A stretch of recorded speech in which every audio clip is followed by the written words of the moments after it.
সবাই ভালো আছেন? আমিও খুব ভালো আছি। আমার ছেলে আর হাজব্যান্ড স্কুল থেকে বাড়ি এলো। আমি ওদের জন্য ফল কাটছি। আপেল, পেয়ারা, লেবু, নাশপাতি আর ড্রাগন ফল। আমার ছেলে ড্রাগন ফল খেতে খুব ভালোবাসে, কিন্তু লাল ড্রাগনটা বেশি ভালোবাসে। সাদা যে ড্রাগনটা হয় ওটা ও খুব একটা খেতে পছন্দ করে না। আমার ছেলে এখন খুবই ব্যস্ত, ওর বন্ধুরা সবাই ডাকতে এসেছে, ও এখন ওদের সাথে খেলা করতে যাবে। ওই জন্য ওকে তাড়াতাড়ি খেতে দিতে হবে, নইলে ও ফল না খেয়েই চলে যাবে। ওর খেলা করতে এত ভালো লাগে, সে আর কি বলবো।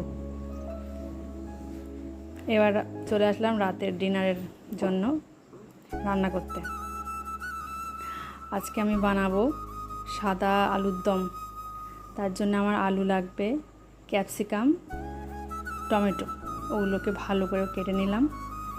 এবার তার জন্য সমস্ত মশলা বেটে নিলাম। মশলায় দিলাম কাজু বাদাম, টক দই, টমেটো, আদা, এগুলো পেস্ট করে নিয়ে কড়াইতে দিলাম, দিয়ে গরম মশলা দিয়ে ভালো করে কষালাম। ভালো করে জলটাকে শুকিয়ে নিতে হবে, ভাজা ভাজা করে নিতে হবে। এবার আমি আগে থেকে আলু সেদ্ধ করে রেখেছিলাম, সেই সেদ্ধ আলুটাকে দিয়ে কষালাম। দিয়ে পরিমাণ মতন জল দিলাম, লবণ, চিনি সবই দিলাম। এরপর একটা তড়কা দিতে হবে, তার জন্য বাটার দিলাম, কাঁচা লঙ্কা দিলাম, ক্যাপসিকাম দিয়ে ভালো করে ভাজা ভাজা করে নিয়ে ওর মধ্যে দিয়ে মিশিয়ে নিলাম। এবার সবাইকে খেতে দেব।